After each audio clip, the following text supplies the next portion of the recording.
फरीदाबाद अगर smart city बन रहा है तो उसमें smart park, smart bus terminal और अब स्मार्ट टॉयलेट की बारी है। नमस्कार, मैं हूं एकता रमन और आप देख रहे हैं न्यूज़ एनसीआर और बीवीएम न्यूज़।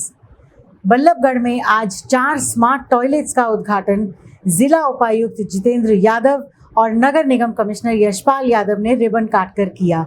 ये स्मार्ट टॉयलेट्स सही मायने में स्मार्ट हैं क्योंकि जब इन्हें प्रयोग किया जा रहा है तो बाहर एक लाल लाइट का इंडिकेशन रहता है और जब ये खाली है तो बाहर हरे रंग की लाइट जलती है। इसे प्रयोग करने के बाद स्वतः ही इसमें फ्लश भी चलती है और एक सैनिटाइज़र का भी प्रबंध किया गया है ताकि कोरोना के काल में जब बहुत ज़्यादा वायरस का इन्फेक्शन फैल रहा था तो उसको अपने आप ही सैनिटाइज किया जा सकता है। आइए देखते हैं पूरी रिपोर्ट। सर, ये स्मार्ट टॉयलेट्स का जो कॉन्सेप्ट है, स्मार्ट सिटीजन्स भी होने चाहिए खैर शहर में, इसको समझ सकें और यूज़ कर सकें, पर ये बहुत ही बेहतरीन सोच है और बहुत ही ज़रूरत की चीज़ है।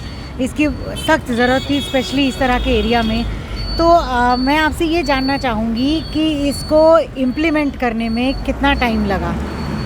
हमें इसमें ज़्यादा टाइम नहीं लगा। इनकी एक प्रपोजल आई जिस पे हमने इनको एक्सेप्ट करके और प्रीफेब्रिकेटेड ये टाइप चीज़ हैं, इन्होंने लगभग 15-20 दिन के अंदर अंदर सब सेटअप कर दिया, जो एक अच्छा मैसेज इन्होंने दिया फटाफट करने का। इसी तरह के हम एक और अभी सेक्टर 7 में अभी करने वाले हैं नेक्स्ट वीक, एक उसका और अभी बिजली का कनेक्शन, पानी का कनेक्शन, सीवर का कनेक्शन रहता है। उसके बाद वो भी एक CSR में हमारे पास ऐसा ही एक यूनिट तैयार हो जाएगा। सर, देखा जाए तो प्रशासन अपनी तरफ से पूरा जोर लगा रहा है और पूरी कोशिश कर रहा है कि लोगों तक सुविधाएं पहुंचें, लेकिन लोगों में अभी भी ऐसी सुविधाओं को समझने की क्षमता है नहीं। उस अवेयरनेस के लिए क्या कर रहे हैं? नहीं, ऐसी बात नहीं है, धीरे धीरे अवेयर हो रहे हैं। जैसे जैसे यूज़ की चीज़ें बढ़ रही हैं, पहले टॉयलेट ही नहीं होते थे, अब टॉयलेट होने लग गए, अब स्मार्ट टॉयलेट आ गए। और आज भी इतना जैसे लोग इकट्ठे हुए सब इस चीज़ का एश्योरेंस दे रहे थे कि हम अच्छे से रखेंगे, तो अच्छे रखेंगे, ऐसी कोई बात नहीं है। धीरे धीरे सब इस बारे में अवेयर होते जा रहे हैं, सब ठीक रहेगा।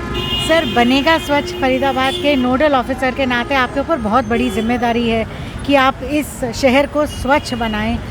अभी और कितना समय आपके अनुमान में ऐसा लगेगा कि हम सिटीजन्स को अवेयर कर पाएँ और उन्हें स्मार्ट सिटीज़न बना पाएँ? ये अवेयरनेस का एक चैप्टर बहुत लंबा चैप्टर है, इस पर ये नेवर एंडिंग है, ये चलता ही रहेगा, हम करते रहेंगे।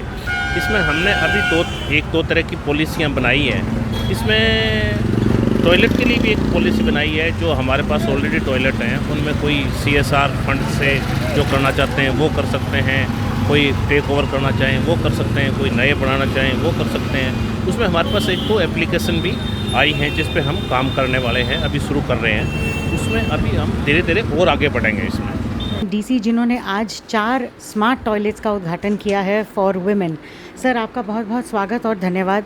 ये एक नीड ऑफ द आवर थी, बहुत सख्त ज़रूरत थी इसकी, क्योंकि अगर हाईवे पर भी हम देखें तो किसी भी तरह के कोई भी टॉयलेट की सुविधा महिलाओं के लिए तो ख़ास तौर पे बिल्कुल भी नहीं थी। तो इस तरह की प्रोग्रेसिव सोच कहाँ से शुरू हुई? देखो, इस सोच के ज़िम्मेदार मेरे साथी मेरे साथ बैठे यशपाल जी हैं, और आपने बिल्कुल सही कहा। खासकर हमारी महिलाएं, बहनें हों या माताएं हैं, उनके लिए बहुत बड़ी ये परेशानी का सबक था। तो उसमें निरंतर ये होता था कि वो घर से ही ये करके और फिर दोबारा घर पे ही आए, क्योंकि आप यदि पब्लिक प्लेसेस पे जाएं, एक तो साफ़ नहीं है, फिर अवेलेबिलिटी नहीं है। आप इवन ऑफिस में जाएं, वहाँ भी पब्लिक टॉयलेट्स फॉर फीमेल बहुत कम मिलेंगे। जैसा स्वच्छता अभियान में भी ये पहल है कि हमने जो भी टॉयलेट्स होंगे उनको गूगल लोकेटर पे भी डालना है, ताकि कोई भी हमारा यूथ एक बार चेक कर पाए पहले लोकेशंस कहाँ पर है। और ये तो यशपाल जी और इनकी टीम को मैं धन्यवाद दूंगा कि इन्होंने लोकेशंस भी बिल्कुल हाईवे के पास चुनी है, ताकि कोई भी मथुरा की तरफ, आगरा की तरफ जा रहा हो तो ईजिली टॉयलेट को यूज़ कर सके। और जो हमारे CSR पार्टनर है वो तो यहीं टॉयलेट्स बना रहे हैं, मतलब हमारे फरीदाबाद में होते हुए पूरे हिंदुस्तान में और हिंदुस्तान के बाहर भी सप्लाई कर रहे हैं। तो मैं उनका भी धन्यवाद दूंगा कि उन्होंने फरीदाबाद, जो कि उनका होम टाउन है, वहाँ पर भी ये लगवाएं। और उम्मीद करता हूँ कि लोग, जब तक जनमानस नहीं जुड़ेगा, आप ये मान के चलें, प्रशासन या निगम कितना काम कर ले, जब तक लोग ही नहीं मानेंगे कि ये मेरा शहर है, मैंने भी साफ़ रखना है। निगम आपके साथ खड़ा है, पिछले 10-11 महीने में आप खुद फील करेंगे। हमारे निगम कमिश्नर भी अपनी पूरी मेहनत और तत्परता से लगे हुए हैं, लेकिन आप लोगों का साथ चाहिए। एक बार हम कुछ चीज़ हटाते हैं, एक बार हम कुछ चीज़ साफ़ करते हैं तो हमारा ये दायित्व भी बना था कि दोबारा वहाँ पर कूड़ा नहीं डालें। आज ये रोड मैंने आज देखी, बहुत दिनों बाद पहली बार साफ़ हुई है और इस पर सफ़ेद चूना भी डाला हुआ है। अब आप कसम खाएं यहाँ पे कि भाई सुबह इस यहाँ पर पेड़ लगा दें, एक बार सफाई करवा के आपने वहाँ पर यदि पौधारोपण कर दिया तो वो साफ़ रहेगा।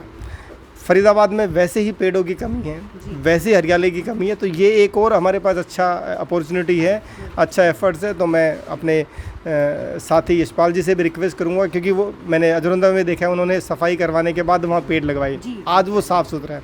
ये अच्छी पहल है और रातों रात फरीदाबाद नहीं बदलेगा, ये आप मान के चले। आप जुड़ेंगे तो बदलने में सहायता मिलेगी, जल्दी बदला जाएगा। तो इस पहल के लिए निगम को मेरी तरफ से 10 में से 10 नंबर। हमारे साथी जिन्होंने ये टॉयलेट यहाँ पर लगाए हैं और जिनकी अपनी मैन्युफैक्चरिंग कंपनी है फरीदाबाद के अंदर, ये खुद इस प्रपोजल के साथ में आए थे और किम्बरले क्लार्क प्रोफेशनल्स जो यूएस बेस्ड कंपनी है उनके CSR से बनाए गए हैं। तो मैं उनका भी धन्यवाद करना चाहूँगा। और ये हमारे उद्योगपति हैं यहाँ के, ये अगर सक्सेसफुल रहता है तो म्यूनसिपल कॉरपोरेशन इसको रिप्लिकेट इस शहर के अनेक भागों के अंदर करेगा। तो मुझे उम्मीद है कि एक अच्छा ये प्रोजेक्ट हो और हमारे ज़िले के जो उपायुक्त साहब हैं उनके माध्यम से हमने इसका आज उद्घाटन करवाया है। तो ये लोगों में एक मैसेज भी देगा कि ज़िला प्रशासन इस बात को लेकर गंभीर है और हम इस चीज़ को ठीक करना चाहते हैं। इसके अलावा जितनी भी और भी समस्याएं हैं, समस्याएं बहुत सारी हैं और रिजोल्व होती रहती हैं, नई समस्याएं आती रहती हैं, उनका सॉल्यूशन करने के लिए हम आगे बढ़ रहे हैं। और हमारा दीपक चौधरी जी अभी ये बोल रहे थे कि वो धन्यवाद करने की बात कर रहे थे।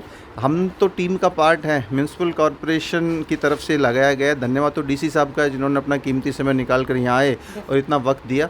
तो ये जो म्यूनसिपल कॉरपोरेशन की टीम है वो सब लोग कर रहे हैं, हम तो सिर्फ नेतृत्व देने के लिए और कोऑर्डिनेशन के लिए यहाँ पर हैं। और ये बात भी मैं डीसी साहब के साथ इत्तेफाक रखता हूँ, जब भी कोई काम एक बार हम कर देते हैं तो वो लोगों को अडॉप्ट करना चाहिए, उनको आगे आना चाहिए, उनको अपने आप को एम्पावर फील करना चाहिए। अगर कोई व्यक्ति उस काम में बाधा बनता है तो उसको खड़े होकर हम रोकें, तभी इतने बड़े लेवल के ऊपर कामों को हम सस्टेन कर पाएंगे। अदरवाइज ये चीज़ें लैप्स होती रहेंगी और फिर नुकसान हमारे को ही होगा। Thank you very much sir. हम बात करना चाहेंगे दीपक जी से। बहुत ही यूथ लीडर हैं और बहुत प्रोग्रेसिव सोच है इनकी। दीपक जी, आपको बहुत बहुत बधाई, आपने इतना बड़ा कदम उठाया और अपने इस क्षेत्र में ये काम किया। डीसी सर ने एक इनपुट दिया था कि अगर मार्केट एसोसिएशन और मार्केट के लोग ही ये जिम्मेदारी उठा लें कि इनको साफ़ रखेंगे तो ये सस्टेनेबल प्रोजेक्ट बन पाएगा और शहर में और जगह भी इम्प्लीमेंट किया जा सकता है। इस पर आप क्या कहेंगे? सबसे पहले मैं धन्यवाद करता हूँ डीसी साहब का, कमिश्नर साहब का, कि जिन लोगों से हमने रिक्वेस्ट की और एक ही रिक्वेस्ट पे उन लोगों ने, एक बहुत ही ज़रूरत की चीज़ थी, मार्केट में लोगों के लिए बहुत बड़ी परेशानी थी और बहुत ही जल्द 10 दिन के अंदर बन के तैयार हो गया और आज इसकी शुरुआत भी कर दी गई है। और जो डीसी साहब ने जो बात रखी कि लोगों का सहयोग, इसमें बिना लोगों के सहयोग के हम किसी भी काम में कामयाब नहीं हो सकते।